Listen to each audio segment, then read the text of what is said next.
Neurona artificial para principiantes absolutos. Introducción. Cuando queremos aprender acerca de redes neuronales o, de manera más simplificada, acerca de una neurona artificial o una neurona perceptrón, siempre nos vamos a encontrar con este tipo de diagramas. Este tipo de dibujos representa el modelo gráfico de el perceptrón o neurona artificial. Este modelo gráfico muestra los elementos de la neurona, en este caso las entradas, los pesos, funciones de activación, salidas, incluso operaciones matemáticas, como las entradas ponderadas por los pesos. Este modelo gráfico puede venir de múltiples formas, en donde la suma y la función de activación están separadas o existen en el mismo elemento gráfico.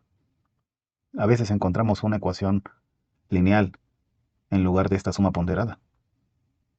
En algunos casos, el símbolo más, e incluso la gráfica de la función de activación. Existen también explicaciones en donde, adicionalmente al modelo gráfico, pues se muestran las matemáticas asociadas. Esto es una enseñanza basada en el modelo gráfico. Nosotros aquí aprenderemos por construcción. Haremos una travesía de comprensión paso a paso, en donde los conceptos complejos se desglosan en elementos más simples y específicos. Aquí desarrollaremos la intuición matemática al conectar gradualmente estos elementos simples. Es decir, iremos de lo particular a lo general. La ruta del conocimiento es la siguiente. Primero, definiremos nuestro objetivo, el corte perfecto. Nuestro objetivo es poder clasificar una nueva instancia. Analizaremos el proceso de toma de decisiones, cómo una persona lo hace y cómo nosotros pretendemos crear un modelo artificial que lo haga, es decir, matematizar lo natural. Para que esto sea más simple, simplificaremos el problema.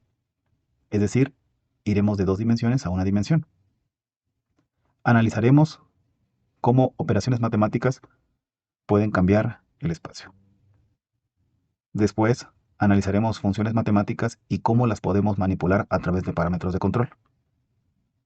Luego, para encontrar una mejor función matemática, abordaremos un poquito de optimización. Después, resumiremos todo y ya tenemos cómo funciona una neurona artificial. Después, mostraremos generalidades de neuronas artificiales. Bienvenidos.